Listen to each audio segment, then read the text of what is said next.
কাম্মিন sub সাবাকা কাইলাল মউত। সূর্য আজকে উঠতে উঠতে এখন তো জাওয়াল পর্যন্ত সূর্য ঢলার উঠা থেকে নিয়ে একটা ধ্বনি দিতে থাকে, সেটা হলো আনা ইয়াউমুন জাদিদ ফাক্তানিম। তুমি আমাকে উঠতে দেখছো, বিদায় আমি তোমার জন্য নতুন দিন। এখন ধ্বনি দিতেছে লান আউদ ফি হায়াতিকা আবাদা। ডুবার আর মাত্র দুর্য 5:15 ডুবে যাবে। 2 ঘন্টা আমাদের হাতে আছে। সূর্য এখন ধ্বনি দিতেছে লান আউদ ফি হায়াতিকা আবাদা। হতে পারে কালকে সূর্য আর কোনোদিন তুমি উঠতে দেখবে না, হতে পারে কালকে সূর্য আর তুমি কোনোদিন উঠতে দেখবে না। আজকে সুযোগ আছে, এখন হাত তুলতে দেরি, মাপ পাইতে দেরি হবে না। তাইলে আল্লাহ এইভাবে বুঝাইতেন না ইয়াবসুতু ইয়াদাহু নাহারান। আল্লাহ বলে সারাদিন আমি হাত পাইতে বসে থাকি, হাত্তা ইয়াতুবা মাসিআন নাহার। সারা দিনে কেউ না কেউ, ইসলাম তো এটাই বুঝাইছেন যে আমার চেয়ে কোটি গুণ বেশি ভালোবাসা আল্লাহর উম্মতে মুহাম্মদীর সাথে। প্রমাণ, আমি একটা ভুল করলাম, কবে কখন করলাম ভুলটা, আর আমার এই ভুলের তওবা কবুল হলো কতদিন পরে? 2 থেকে 2.5 বৎসর পরে তওবা কবুল হয়েছে। এই 2 থেকে 2.5 বৎসর, 250 বৎসর আদম আলাইহিস সালাম শুধু চোখের পানি ঝরাইছেন। জিজ্ঞেস করেন সিলেটের মুহাদ্দিসদেরকে, জিজ্ঞেস করেন আমি ভুল বলতেছি কিনা, ওলামাদেরকে জিজ্ঞেস করেন। কিন্তু আদম আলাইহিস সালাম বলতেছে আল্লাহ উম্মতে মুহাম্মদীর প্রেমে ভালোবাসা, সারা দিন নিজের হাত প্রসারিত করে বসে থাকবেন। হাদিস দিলাম ইয়াবসুতু ইয়াদাহু নাহারান, সারা দিন হাত প্রসারিত করে বসে আছেন। কেউ যেন আইসা তওবা করে, কেউ যেন ওনাকে ডাকে। আচ্ছা ডাকলে কি হবে এটাও বলে দিছেন, মান নাদানি তালাক্কাইতুহু মিন বাঈদ। আমাকে ডাকতে দেরি, আমি যত দূরে থাকি না কেন হাতছানি দিয়া বুকে নিতে দেরি করি না। সারাদিন হাত প্রসারিত করে থাকেন।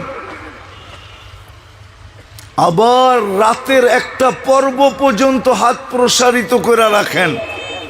ইয়াবসুতু ইয়াদাহু লাইলান হাত্তা ইয়াতুবা মাসিআন নাহার। সারা দিনের নাফরমান যেন রাত্রে তওবা করে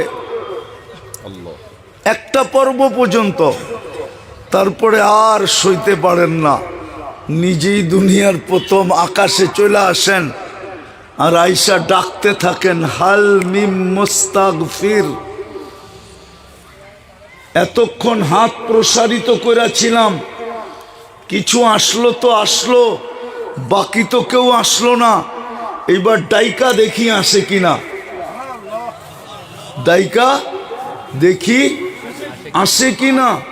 মনে হয় হাইওয়েতে চলেন না আপনারা, হাইওয়েতে চলেন, রাত্রে চলেন কখনো না, আমাদের মতো চলেন না। হাইওয়েতে দেখবেন রাত্রে টর্চ লাইট দিয়া হোটেলওয়ালারা ডাকে গাড়িওয়ালাদেরকে, দেখছেন? আর দিনের বেলা একটা পতাকা নিয়ে ডাকে। আল্লাহ বলে হাত প্রসারিত করে তো ছিলাম, দিনে ছিলাম, রাত্রের একটা পর্ব পর্যন্ত ছিলাম। কিছু আসলো তো আসলো, বাকি তো বেশিরভাগই বন্ধুর উম্মত আসলো না। গুনার বোঝা নিয়ে তো বসে আছে। মউত চলে আসলে দুজক তো অবধারিত হবে, কিন্তু বন্ধু যদি দুজকের কাতারে উম্মতকে দেখে তাইলে আমার ডিডও ঠিক থাকবে না। আমি তো বন্ধুকে বলছিলাম লা ইউখজি কাফি উম্মতিক উম্মতের ব্যাপারে আপনাকে লজ্জিত করব না। যদি দোজখের কাতারে উম্মতকে দেখে তো বন্ধু তো লজ্জিত হবে। আমি তো বন্ধুকে বলছিলাম সাউফা ইউতিকা রাব্বুকা ফাতারদা, আমি বন্ধুকে রাজি করে দিব। কিন্তু যদি উম্মত দেখে দোজখের কাতারে তো বন্ধু তো আমার উপরে রাজি হবে না। কেননা বন্ধু তো বইলেই আসছে লান আরদা, আমি কখনো আপনার উপর মিন উম্মতি ফিন্নার, আমার একজন উম্মত না না না না। এই জন্য আল্লাহ বলে আমি চলে যাই। তো প্রথম আকাশে এসে ডাকতে শুরু করে হাল মিম মুস্তাগফির। হুজুর তো হাদিস পড়ায়, জিজ্ঞাসা করেন বুখারীতে আছে না নাই? বুখারী শরীফে আছে। হাল মিম মুস্তাগফির ফাগফির আলা, ডাকতে চলে আসে আয়ে, হাত উঠাইতে দেরি, মাফ করতে দেরি করব না। কতগুলা গুনাহ মাফ করবেন, কোন সীমা রেখা? তাও তো আরেক হাদিসে বইলা দিছেন ওয়ালাউ বালাগাত যুনুবুকা ইনানাস সামা, তোর গুনাহ যদি সৌরজগৎ ভরার পরেও আকাশ ভেদ করে যদি উপরেও চলে যায় তারপরও আমি মাফ করে দেব। কিন্তু বলেন এখানে কোন যুবক আর বৃদ্ধ, কোন বয়স্ক আর কম বয়স্ক আছে? একজন আছে কিনা যে ঘুমের সময় হাত দুটা উঠায়া এই কথা বইলা তওবা করে যে আল্লাহ যদি সকালে আর ঘুমের থেকে না উঠলাম, এই জন্য আমি তওবা করলাম? কেউ আছে যে আমরা এই কথাটা বইলা ঘুমাই? এক দুজন হবে, কিন্তু অভ্যাস তো সবার নাই।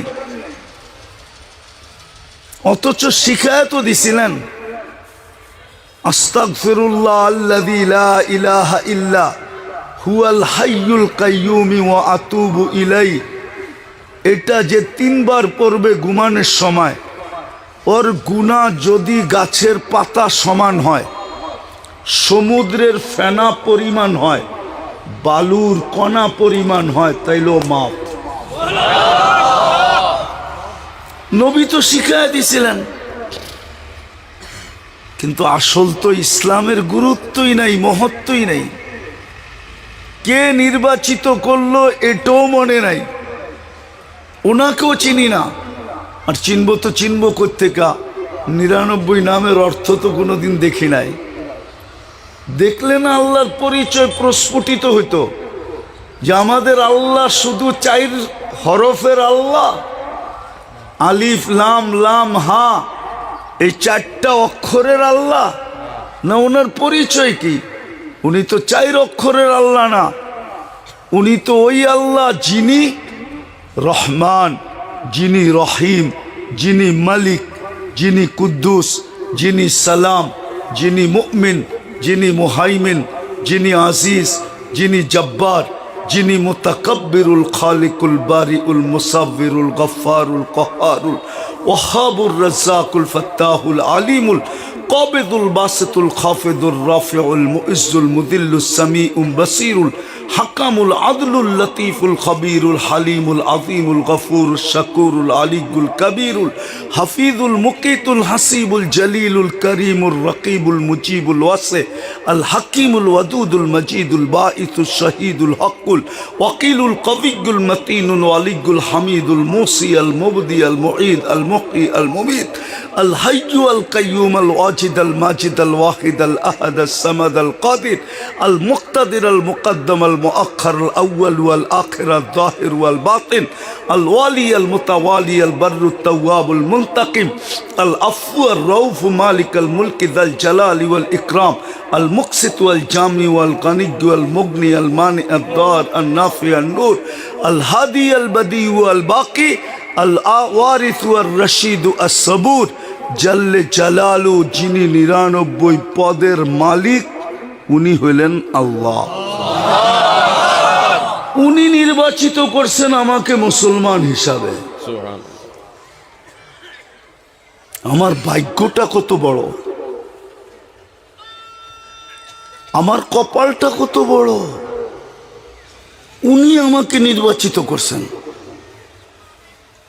মানুষ যদি দুনিয়াতে নির্বাচিত হইয়া তোরণের পরে তোরণ, গেটের পরে গেট বানাইতে পারে, ফুলের মালার উপরে ফুলের মালা পড়তে পারে, খুশিতে আত্মহারা হইতে পারে, মিছিলের পরে মিছিল বাহির করতে পারে, সংবর্ধনা অনুষ্ঠান করতে পারে, আর বুক ফুলায়া যদি জমিনে চলতে পারে, তাহলে আপনাকে তো নির্বাচিত করছে আল্লাহ।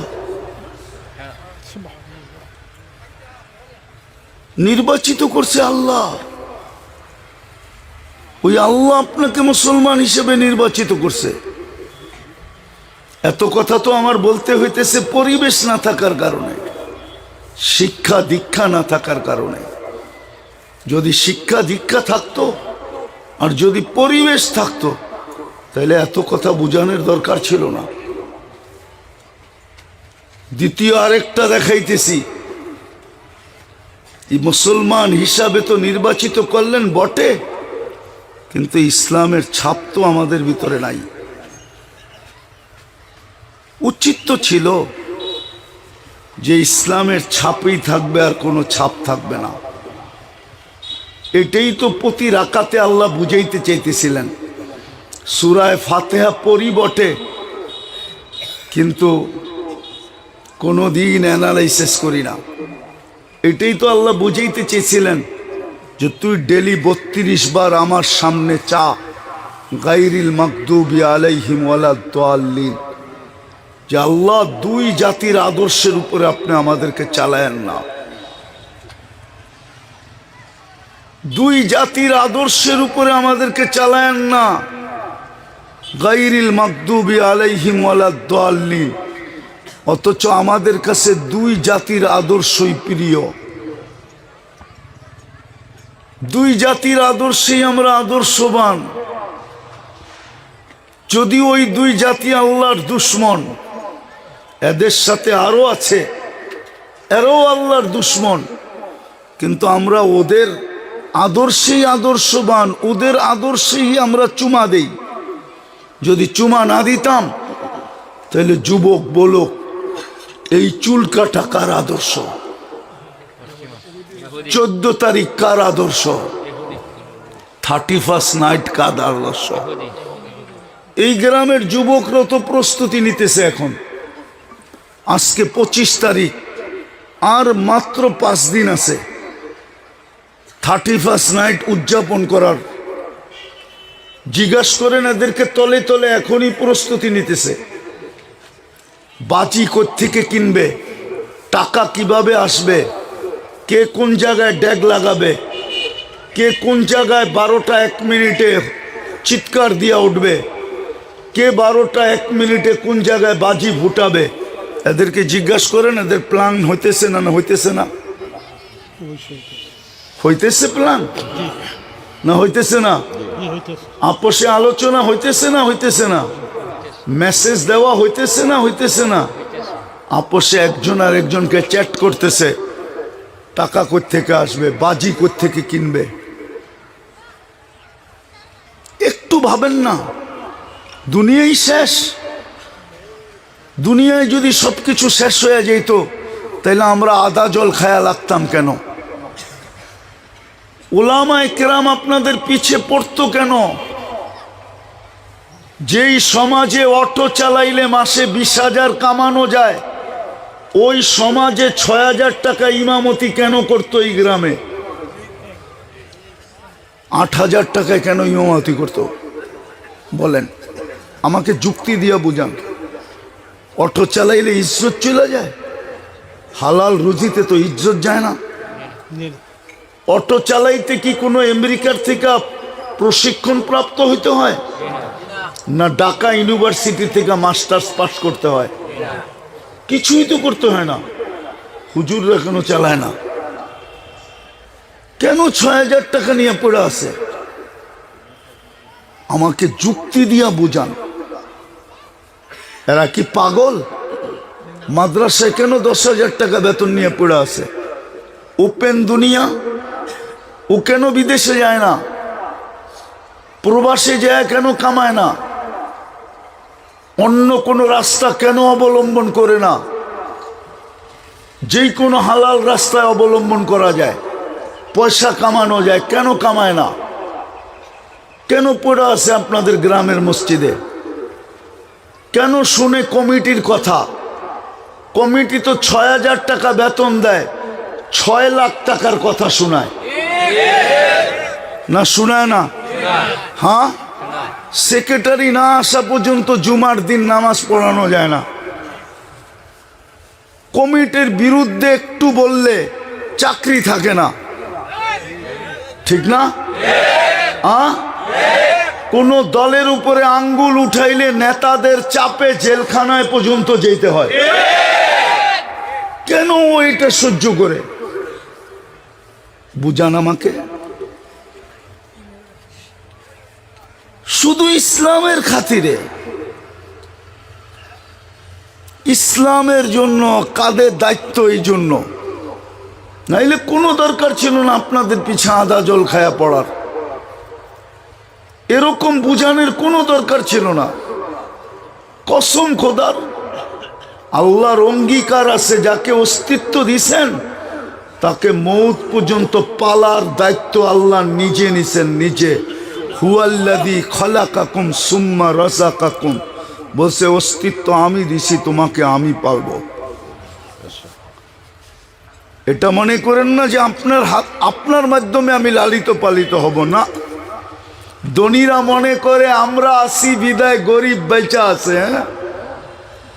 উল্টা থিওরি। আল্লাহ বলে আনতুম তুরজাকুনা বিগুরাবাইকুম, গরিব আছে বিদায় ধনী তোমাকে পালতেছি। মা বাবা মনে করে সন্তানকে আমরা লালন পালন করি। কোরআন বলে, কোরআন বলে লা তাকতুলু আওলাদাকুম খাশিয়াতা ইমলাক, খাশিয়াতা ইমলাক ইয়ারযুকুকুম ওয়া ইয়াহুম। কোরআন বলে সন্তানের কারণে তোমাদেরকে আমরা রিজিক দেই। সন্তান যদি না থাকতো তো তোমাদেরকে আমরা না খাওয়াইতে মেরা ফেলতাম। আমরা তো রিজিক দিতেছি সন্তানের দিকে দেখা। মা বাবা মনে করে সন্তান পালে, এক মা বাবা এইখানে নাই যেই কথা মনে করে যে আল্লাহ সন্তান দিছে বিদায় আমি লালিত পালিত। কোন ধনী মনে করে না যে গরিবের কারণে আমি লালিত পালিত। কোরআন বলে সন্তানের কারণে মা বাবা লালিত পালিত, গরিবের কারণে ধনী লালিত পালিত। গরিব যদি না থাকতো, ধনীর কাছে ধনী হইতো না, ও আবার ধনী হইতো কোত্থেকা বলেন? ফ্যাক্টরিতে যদি শ্রমিক না খাটতো তাহলে ও শিল্পপতি হইতো কোত্থেকা? মেশিন লাগাইলে কি শিল্পপতি হয় নাকি? মেশিন লাগাইলে শিল্পপতি হয়? শ্রমিক যদি ওর ওইখানে না খাটতো তাইলে ও শিল্পপতি হইতো কোত্থেকা? ওর শিল্প যদি না চলতো আর প্যারাডো হইতো কোত্থেকা? ওর শিল্প যদি না চলতো ওর বাংলো হইতো কোত্থেকা? ওর শিল্প যদি না চলতো ও শিল্পপতি হইতো কোত্থেকা? কিন্তু কোনো শিল্পপতি তো ভাবে না। সবাই তো স্লোগান দেয় আমরা আসি দেখা গরিবগুলা আছে। নেতা কোনোদিন ভাবে না যে সমর্থক আছে দেখা আমি নেতা। সমর্থক না থাকলে তুই কোন জায়গার নেতা? হ্যাঁ কি? নেতা কোনোদিন ভাবে না যে চামচ আছে দেখা আমি নেতা। চামচ বোঝেন? দেখবেন নেতা গো পিছে পিছে 1 dozen 2 dozen 3 dozen 4 dozen 5 dozen যুবকরা চলে আগে পিছে, ঠিক না? হ্যাঁ কি সত্য তো? কিন্তু নেতা কোনোদিন ভাবে যে এগুলা আছে দেখে আমি নেতা? নেতা তো মনে করে আমার কারণে তোরা চামচ। আর চামচ গুলাও এমন বেউকুফ, ওরা মাঝে মাঝে নেতারে বুঝাইতেও চায় না যে আমরা কিন্তু গেলাম, দেখি আপনি কত বড় নেতা, দেখি আপনার তরকারি কে বাইরা দেয়, আমরা চামচ গেলাম। সত্য এটা। এই জন্য আমি যেটা বুঝানোর জন্য এত দূর নিয়ে গেছি আপনাদেরকে। আল্লাহ আমাদেরকে মুসলমানের ঘরে নির্বাচিত করা ভাগ্য খোলা দিছেন। দ্বিতীয়, উম্মতে মুহাম্মদী বানায়া আরো বড় ভাগ্য খোলা দিছেন। এত বড় কপাল আমাদের। যেমন বিজ্ঞানের কাছে ফিতা নাই, আকাশকে মাইপা বলবে কতটুকু লম্বা কতটুকু পাশ। কোন সৃষ্টির কাছে ফিতা নাই, আমাদের কপাল মাইপা বলবে কত বড়। একটা উদাহরণ দিব, যদি আমাদের কপাল বড় না হইতো তাহলে 2500 বৎসর কেন দানিয়াল আলাইহিস সালামের মতো নবী অপেক্ষা করতেন আমাদের হাতে ভালো মতে আমাদের হাতে দাফন আর কাফন পাওয়ার জন্য। উম্মতে মুহাম্মদীর হাতে কাফন আর কি দাফন পাওয়ার জন্য নবী অপেক্ষা করতেছে। কত বৎসর? 2500 বৎসর।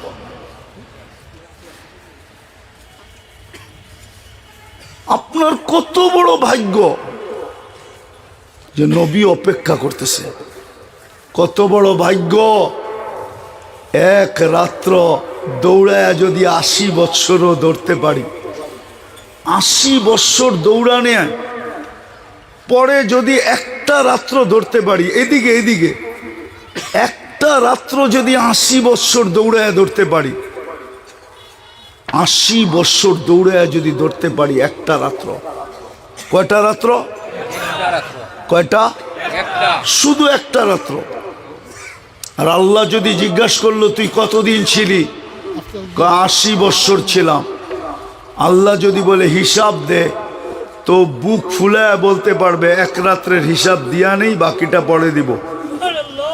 আল্লাহ যদি বলে এক রাত্রের হিসাব মানি, তো বুক ফুলায় বলতে পারবে এক রাত্রই তো 83 বৎসর ছিল, আমি তো 80 বৎসর দুনিয়াতে ছিলাম। কত বৎসর? আমার 80 থেকে 80 বাদ দিয়া দেন, তারপরও তো আমি 3 বৎসর 4 মাসের পাওনা আপা। এক রাত্র 83 বৎসর 4 মাস লাইলাতুল কদর। আপনার ভাগ্য যদি বড় না হইতো তাহলে এটা পাইলেন কি করে? ওই নবীর উম্মত। কিন্তু আফসোস তো এইখানেই, শতকরা 90% মানুষের কাছে ওই নবীর আদর্শ নাই, আদর্শের কোনো দামও নাই। আদর্শ নাই আর আদর্শের দামও নাই। যদি দাম থাকতো তাহলে আমাদের ঘরে টেবিলে খাওয়া লওয়া কি করে হতো? আমাদের একটু পয়সাওয়ালা হইলেই তো ঘরে খাওয়া দাওয়া টেবিলে হয়, ঠিক না? না টেবিলে হয় না? কি টেবিল জানি বলে এটার নাম? ডাইনিং টেবিলে হয়, ঠিক না? হ্যাঁ, কি করে আপনার খাওয়া দাওয়া ডাইনিং টেবিলে হয়? নবীর আদর্শ যদি থাকতো, নবীর আদর্শ যদি থাকতো তাহলে আবারও ঘুরাফিরা বলতেছি, যুবকরা এই সাজে কেন সাজতো, মা বোনরা এই সাজে কেন সাজতো? যাকে আল্লাহ উম্মতে মুহাম্মদী বানাইলেন নিজে কুদরতি হাতে বাছাই করা। বাছাই বোঝেন? না, শুধু পছন্দ না, পছন্দ করলো আবার খুঁজা খুঁজা খুঁজা খুঁজা খুঁজা সারা বাজার ঘুরা বাহির করলো। আপনাকে তো সমস্ত মানব জাতির ভিতর থেকে লক্ষ কোটি মানুষকে হাতে উঠাইয়া দেখা আল্লাহর পছন্দ হয় না, রেখা দিছেন। আপনি যখন আসছেন কুদরতি হাতে, তো বলছে তোকে উম্মতে মুহাম্মদী বানাইলাম, কেননা তুই আমার চোখে লাগছিস। আপনি বলবেন আমার তো রঙও নাই ডঙও নাই, তাহলে আরেকটা উর্দু প্রবাদ বাক্য শোনাই, দিল লাগি দেওয়ার সে পরি কিয়া চিজ হ্যায়। আপনার সাথে আপনি আল্লাহর চোখে পড়া গেছেন, রং থাকুক আর না থাকুক, ডং থাকুক আর না থাকুক, বংশ থাকুক আর না থাকুক, চোখে লেগা গেছেন বিদায় উম্মতে মোহাম্মদী হয়েছেন, নাইলে হইতে পারতেন না। কোরআন এটাই বলে হুয়াজতাবাকুম। আজকে ওই উম্মতের ভিতরে আদর্শ নাই। কথাকে গুছায় নিতেছি, এই জন্যই আমার যোগ বিয়োগে মিলে না। জানি না ওলামাদের মিলে কি মিলে না, কিন্তু আমি আজ পর্যন্ত মিলাইতে পারি নাই। আমি এই যোগ বিয়োগ নিয়ে খুব ভাবি, সারাদিন যোগ বিয়োগ নিয়ে ভাবি যে আফগানিস্তান মাটিতে মিশা গেল, এটা তো যোগ বিয়োগে মিলে, কিন্তু ইরাক মিশলো কি করে? ওইখানে তো কয়েকজন নবীর কবর আছে, ওইখানে তো শেরে খোদা আলী আছে, ওইখানে তো কলিজার টুকরা হোসাইন আছে, ওইখানে তো পীরানে পীর আব্দুল কাদের জিলানি আছে, ওইখানে তো চার মজহাবের ইমাম, আমাদেরও ইমাম আবু হানিফা আছে, ওইখানে তো হাজারের উপরে সাহাবায়ে কেরাম শুয়ে আছে। ওটা মাটির সাথে মিশে কি করে? ওটা মিশে কি করে? যার মাটির ভিতরে এলেমের গ্রাণ আছে। হুজুর বলো, ফার্সিতে লেখা আছে না নাই? যেটা এলেমের মার্কাত ছিল, ওটা মাটির সাথে মিশে কি করে? চলেন ওটা বাদ দিলাম, ফিলিস্তিন মিশে কি করে? ওইখানেও এটা একদিকে খলিল শুয়ে আছে, আমি চোখে দেখা বলতেছি, চোখে দেখা, কিতাব পড়া না। আমি 14 বছর আগে ফিলিস্তিন দেখছি। হ্যাঁ, আমি অহংকার করলে কেউ বলতে পারে অহংকার করে বলি না।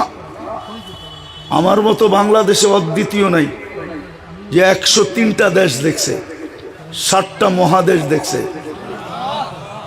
বৎসরে 2-4 বার এরকম হয় আমি 3 মহাদেশে 3 বেলা খাই।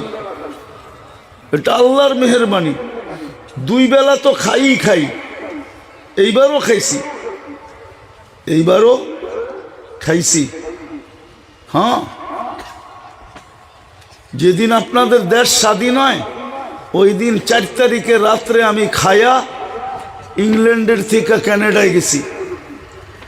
সকালে যখন নামছি নাস্তা কানাডায় করছি, রাত্রে ইংল্যান্ডে খাইছি। ওটা ইউরোপ, ওটা আমেরিকা, 2 মহাদেশ।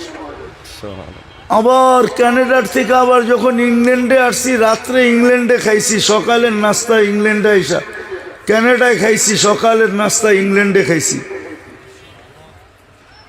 আমি চোখে দেখা বলতেছি ফিলিস্তিন কিভাবে মাটির সাথে মিশে। ইব্রাহিম খলিল তো ঘুমাইতেছে, উনি তো কবরে জীবিত। আমি তো ভাবতেছি 1 বছর ঘুমায় না, বোমের আওয়াজে ঘুমায় তো ঘুমায় কি করে? গুলির আওয়াজে ঘুমায় কি করে? উনি তো কবরে জীবিত, শরীর তো মাটির উপরে খাওয়া হারাম।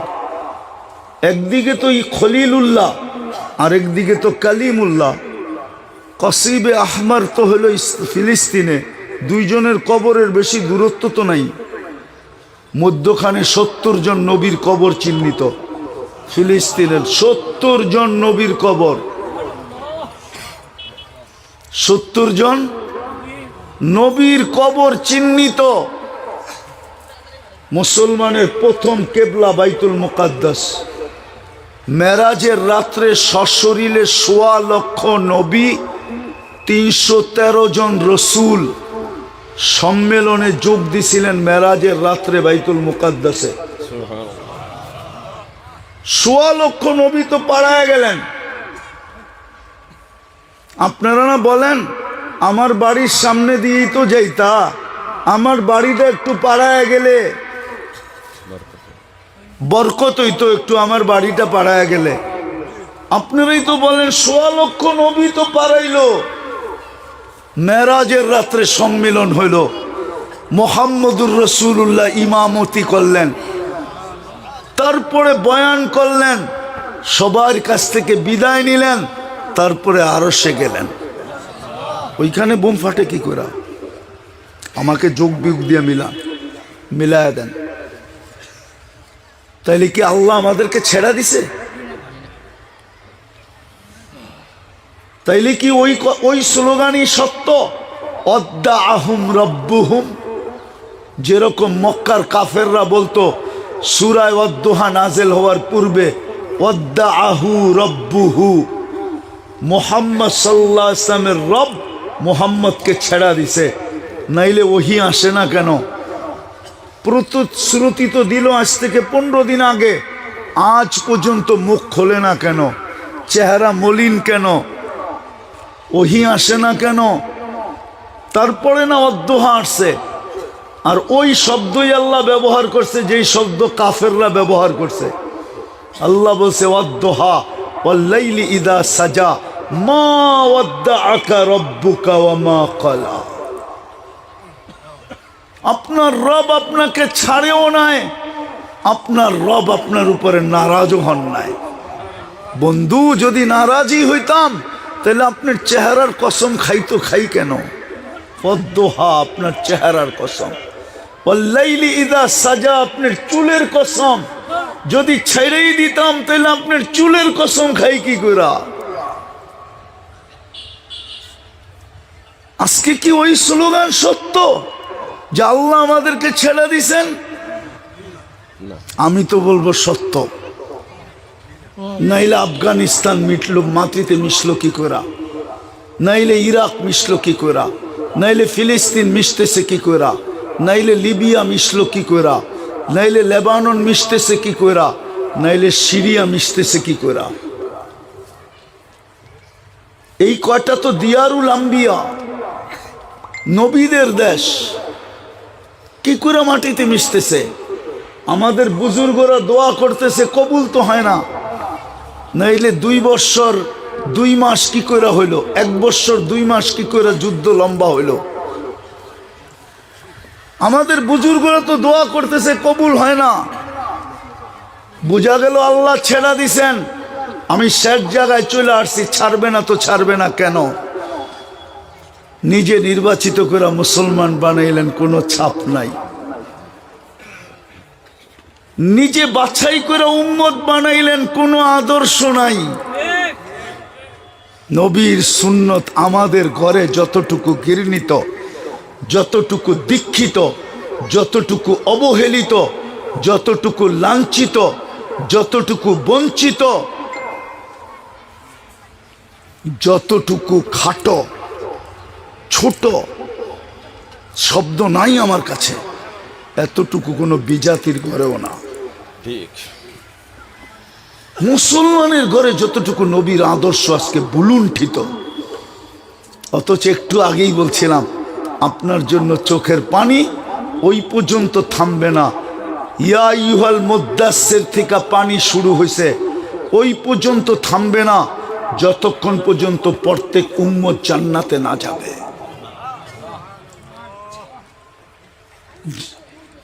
জান্নাতে না যাবে অতক্ষণ পর্যন্ত থামবে না। এই জন্য ভাবেন কালকে এই চেহারাটা কি করে দেখাবেন। বাবু যুবক কি করে হাউজে কাউসারে দাঁড়াবে, কি করে সুপারিশের হাত বাড়াবে? দুনিয়ার পরিচয় যদি চলতো, একটা বইলেই শেষ করতেছি, তাইলে আবু তালেবের কবর আমাকে 100বার কাঁদাইতো না।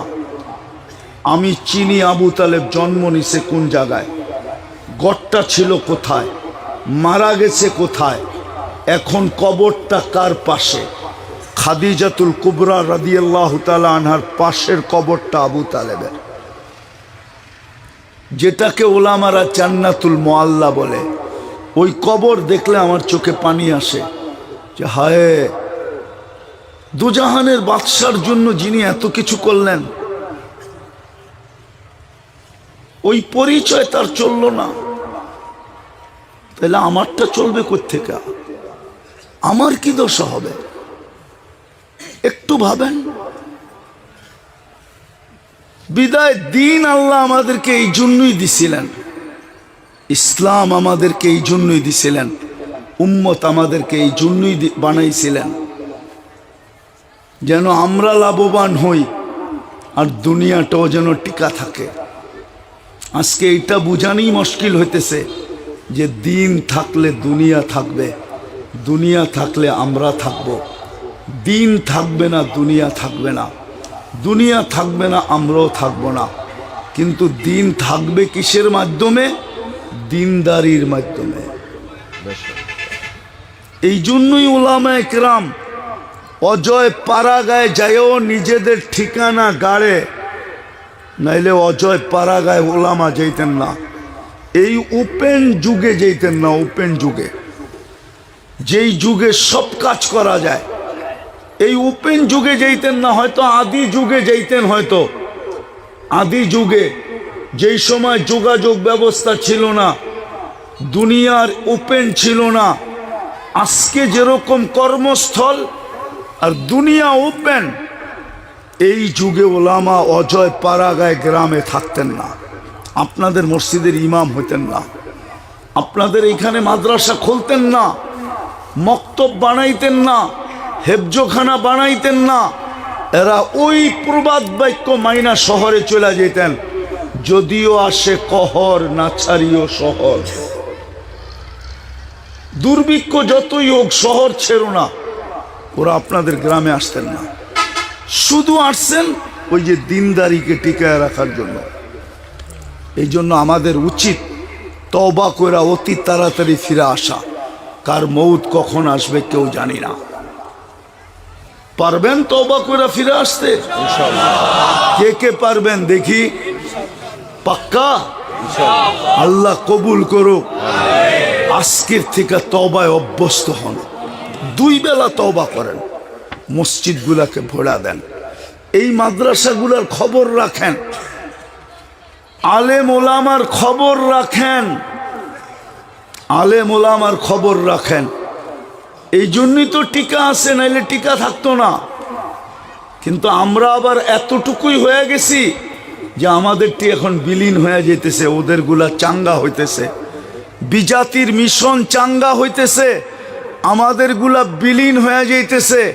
মুসল্লি মনে করে কমিটি বেতন দেয়, আমরা দিমু কেন?